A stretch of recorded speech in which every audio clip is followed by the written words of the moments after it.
Dear friends, ഇന്നൊരു റാഗിയുടെ റെസിപ്പിയാണ്. റാഗി കൊണ്ടുള്ള ഒരു ബ്രേക്ക്ഫാസ്റ്റാണ്. അത് കർണാടകക്കാരുടെ ഫേമസ് ആയിട്ടുള്ള റാഗി മുദ്ദയാണ്. അപ്പോൾ അതെങ്ങനെയാണ് ഉണ്ടാക്കണമെന്ന് നോക്കാം. അതിനായിട്ട് ഞാൻ 1.5 കപ്പ് റാഗി പൗഡറാണ് എടുത്തിരിക്കുന്നത്. അപ്പോൾ 1 ടേബിൾ സ്പൂൺ റാഗി പൗഡർ അതിൽ നിന്ന് എടുത്തിട്ട് അതൊരു 1/4 കപ്പ് വെള്ളത്തിൽ നന്നായി അലിയിച്ച് ലംസൊന്നും ഇല്ലാതെ കട്ടയൊന്നും ഇല്ലാതെ നമുക്കതവിടെ മാറ്റി വയ്ക്കണം. ഫസ്റ്റ് നമ്മളതാണ് ആദ്യം ചെയ്യണത്. പിന്നെ നമുക്ക് നല്ല ചുവട് കട്ടിയുള്ള പാത്രം എടുക്കുക. ചൂട് കട്ടിയുള്ള പാത്രം എന്ന് പറഞ്ഞാൽ റാഗി നന്നായിട്ട് ഇളക്കണം.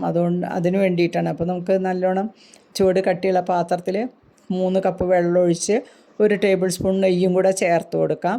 അതും കൂടെ ചേർത്ത് നമ്മൾ നേരത്തെ ഉണ്ടാക്കി വെച്ച റാഗി വാട്ടർ ഉണ്ടല്ലോ, അതും കൂടെ അതിലേക്ക് ആഡ് ചെയ്ത് കൊടുത്തിട്ട് നമുക്കിനി ഇത് നല്ല ഹൈ ഫ്ലെയിമിൽ തന്നെ ഇട്ട് തിളപ്പിക്കാനായിട്ട് വെക്കാം.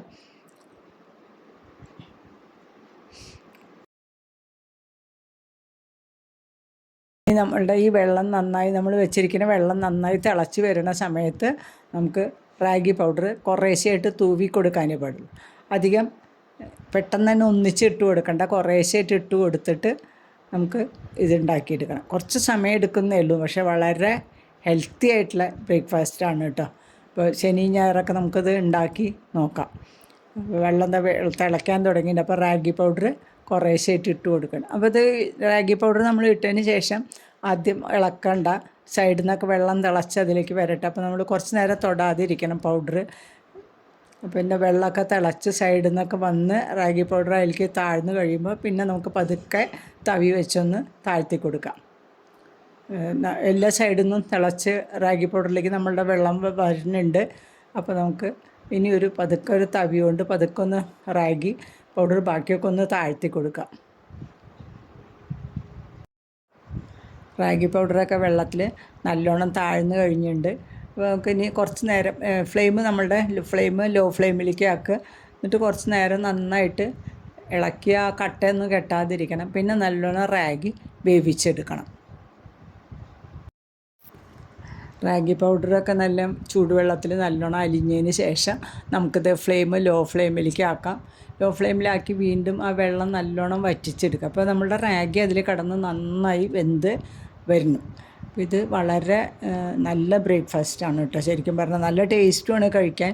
അപ്പോൾ ആഴ്ചയിൽ ഒരിക്കലെങ്കിലും ഇങ്ങനെ ഒന്ന് ട്രൈ ചെയ്ത് നോക്കണം കേട്ടോ എല്ലാവരും. അപ്പോൾ നമ്മളുടെ ഈ ഇഡ്ഡലി, ദോശ ഇതൊക്കെ നമ്മൾ മിക്കവാറും ആഴ്ചയിൽ ഉപയോഗിക്കില്ല. അപ്പോൾ ഒരു ദിവസം നമ്മൾ റാഗി നമ്മുടെ ബ്രേക്ക്ഫാസ്റ്റിൽ ഉൾപ്പെടുത്തണം. കർണാടകക്കാരുടെ മെയിൻ ഫുഡാണിത്, റാഗി മുദ്ദ എന്ന് പറയണത്. അപ്പോൾ ഇതൊന്ന് ട്രൈ ചെയ്ത് നോക്കൂ ആഴ്ചയിൽ ഒരിക്കൽ. അപ്പോൾ വെള്ളമൊക്കെ നല്ലോണം വറ്റിയിട്ടുണ്ട്. ഇനി ലോ ഫ്ലെയിമിലേക്ക് ആക്കിയിട്ട് ഒരു 2 മിനിറ്റ് ഒന്ന് അടച്ചു വെച്ചും കൂടി വേവിച്ചെടുക്കണം. വെള്ളം നല്ലോണം വറ്റിക്കഴിഞ്ഞാൽ പിന്നെ നമുക്കിത് നല്ലോണം മിക്സ് ചെയ്യലാണ് ഇതിൻ്റെ പ്രധാനം. അപ്പോൾ റാഗി നന്നായി കുറച്ചധികം നേരം മിക്സ് ചെയ്യണം കേട്ടോ. റാഗി നല്ലൊരു കാൽസ്യം റിച്ചാണ്. അപ്പോൾ അതിൽ കാൽസ്യം നല്ലുള്ള കാരണം നമ്മുടെ ബോൺസിനൊക്കെ വളരെ നല്ലതാണ്. പിന്നെ അത് നമുക്ക് വെയിറ്റ് ലോസിന് വളരെ നല്ലതാണ് ഈ റാഗി നമ്മളുടെ ഫുഡിൽ ഉൾപ്പെടുത്തിയാൽ. പിന്നെന്താണ്, നല്ല തലമുടിക്ക് നല്ലതാണ്, നല്ല ഹെയർ ഗ്രോത്ത് ഉണ്ടാവും. പിന്നെ അത് നല്ലൊരു ആൻറ്റി ഓക്സിഡൻറ്റുമാണ്. അങ്ങനെ പല ഗുണങ്ങളടങ്ങിയതാണ് നമ്മളുടെ റാഗി. പണ്ടൊക്കെ നമ്മളുടെ വീട്ടിലൊക്കെ റാഗി കൃഷി ചെയ്തിട്ടാണ് കഴിച്ചിരുന്നത് എല്ലാവരും.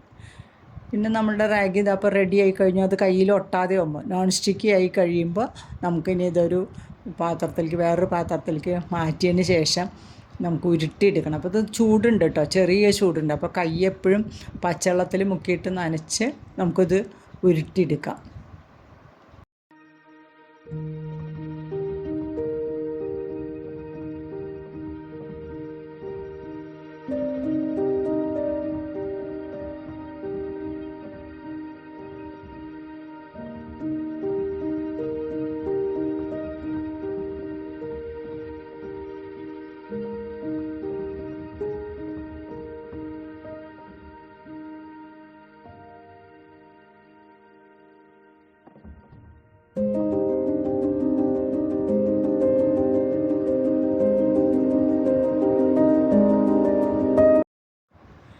ഇപ്പോൾ റാഗി മുദ്ദ റെഡി ആയിട്ടുണ്ടായിരിക്കും. സ്വല്പം നെയ്യ് ഒഴിക്കുക ചെറിയ ചൂടിൽ തന്നെ. പിന്നെ പരിപ്പ് കറിയാണ് ഇവിടെ യൂസ് ചെയ്തത്. അപ്പോൾ വളരെ ടേസ്റ്റിയാണ് കേട്ടോ. പിന്നെ ഒരു ചട്നിപ്പൊടിയും കൂടി, നമ്മളെ വീട്ടിലുണ്ടാക്കിയ ചട്നിപ്പൊടി അടിപൊളിയാണ് നമ്മളുടെ ബ്രേക്ക്ഫാസ്റ്റ്. ട്രൈ ചെയ്ത് നോക്കൂ.